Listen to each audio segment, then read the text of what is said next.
About what led to the DUI arrest of Tiger Woods. The incident sparked an important discussion about the dangers of driving under the influence of certain types of medications. Dr. Ali Kasraeian shared more information on the topic. Take a look. Well, the police report from Tiger Woods' recent DUI arrest reveals one of golf's all-time greats was actually asleep at the wheel when police found him. They say he was confused about where he was going. The 41-year-old golfer issued a statement blaming his DUI arrest on prescription medicine. Woods said, quote, "I want the public to know that alcohol was not involved. I didn't realize the mix of medications had affected me so strongly." Police say he failed a roadside sobriety test. They took him to jail and confirmed there was no alcohol in his system. Joining us now to explain, we welcome our medical contributor, Dr. Ali Kasraeian. So, all right, Tiger Woods says no alcohol in his system. He was mixing medications, which sounded a little shady at first. But now police have confirmed that.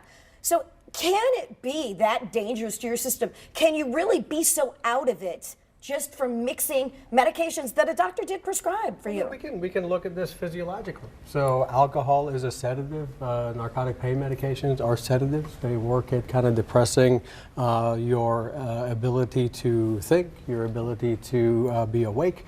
And so all can have similar types of effects. His breathalyzer was 0, but they can have the same effect. So if you kind of mix some of those medications. So with this, they talk about 4 different types of medications. I kind of actually looked at a thing that was on the web in terms of the printout.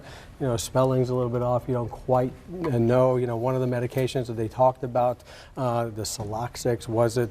If you kind of look at closer, all these interpretations of what that could be. So he said he was taking Vicodin, and he just had back surgery. So it's possible that he's been on pain meds for a long time. So would he have had to have mixed something in with Vicodin, or just Vicodin alone? Because people take painkillers. So if you kind of look at it, so we've actually discussed this topic before. So if you've been on pain medication before, you may need higher doses to kind of get the pain relief effect. So it could have been a higher dose. And again, one thing I put out this to us having this discussion in our audience.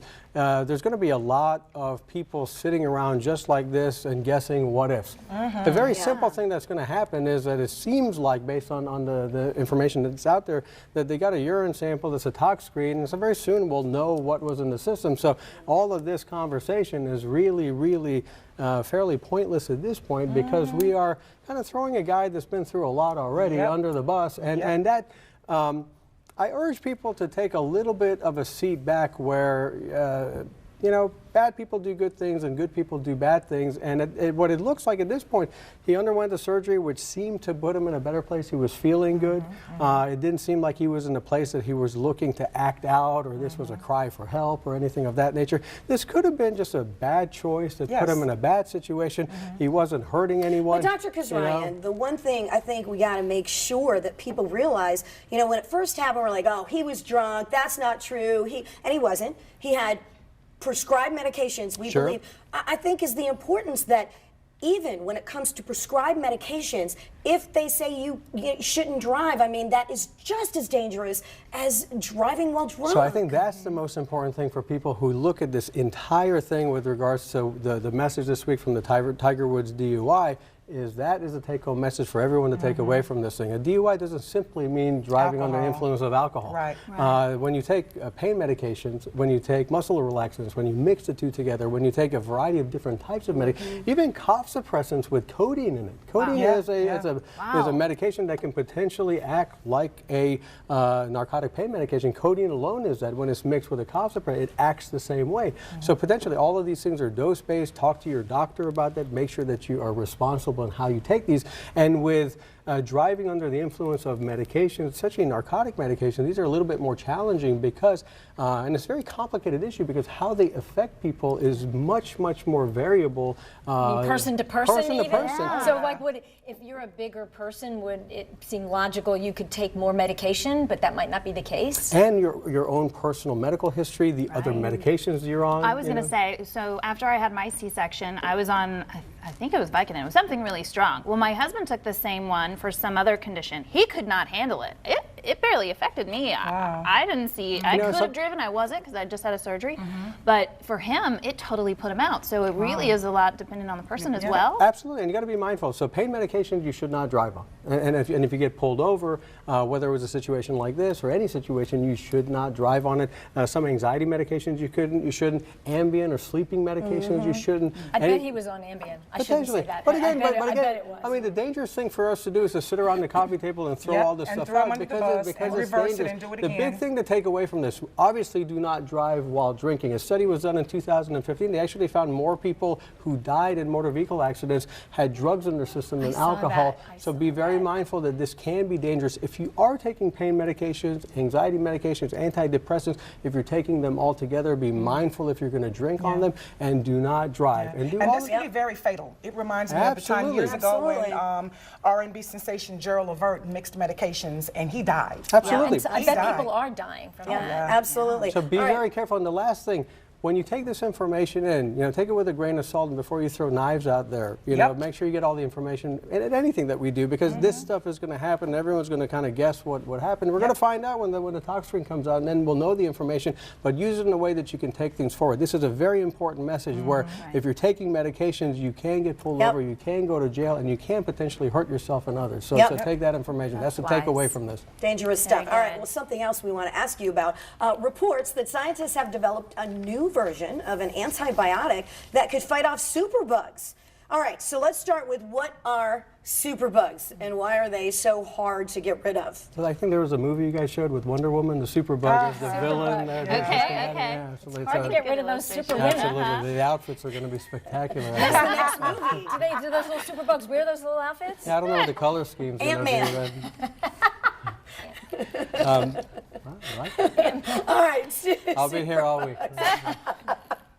No comedian in the segment before, so okay, you make it up for that. So with this, but what a superbug is a very concerning thing that's emerging, and we seem to talk about it a lot because there are bugs that are becoming resistant to the antibiotics that we have. And this is a multifactorial issue. A lot of it comes from the fact that we just use antibiotics a lot. A lot of times people feel ill for a lot of reasons. Could it be a viral issue? Could it be a bug that is a bacteria?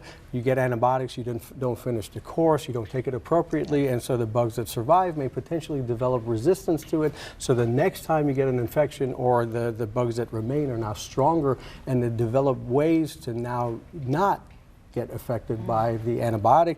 And in hospitals, this becomes incredibly difficult. And this particular study that was published in the Proceedings of the National Academy of Sciences talked about a way to modify and re-engineer an antibiotic that's been around for 60 years called vancomycin to work in a little bit of a different way so that it can potentially fight off resistance. So are people working on it all the time? Because people are dying in hospitals and getting horrible infections. Is it a group of doctors or researchers that are doing this? People all around the world working trying on to do the same thing. You know, some people argue that this is going to be one of the biggest problems that we face as bugs develop. And again, this is one antibiotic in the face of one group of organisms. We have organisms that are sensitive and becoming resistant to multiple different types of antibiotics. So we have a broad spectrum of antibiotics. And the challenge with this is you can't just go in a lab and theoretically synthesize antibiotics. You have to sometimes look to nature. And so one way they're looking at is to see if we can modify antibiotics that are there to potentially become either stronger or find ways to fight off resistance. Here what they did is they gave basically 3 pathways of resistance guards. So the idea with this is if a bug or an organism or a bacteria finds one way to become resistant, you have 2 other mechanisms that can't do it. So it's pretty impossible, or we hope that it's impossible for a bacteria to be able to find resistance to all 3. So let's say you have a gun and you have a grenade and you have a sword at the same time. If it finds a way to wield off the death from the sword, you're going to probably kill it with the grenade and the gun, and vice versa. So that's the idea with how this works. And basically, vancomycin-resistant enterococcus, or VRE, which is a very, very dangerous organism if it develops, and if it becomes resistant to this, It's a big issue. So now potentially we put a safeguard to it. It's 1,000 times stronger, so you can use a smaller dose for those bugs that don't necessarily get to this point. All right, very interesting. News. Thank you. Yeah, hopefully it'll continue to be even better as we go on. So, all right, thank you so much for joining us, Dr. Kasraeian. This medical contribution furnished by Kasraeian Urology. You can hear more from Dr. Kasraeian on his weekend radio show, The Conversation, Saturdays on WOKV from 5 to 6. All right, well, coming up next, a campaign to make the people of North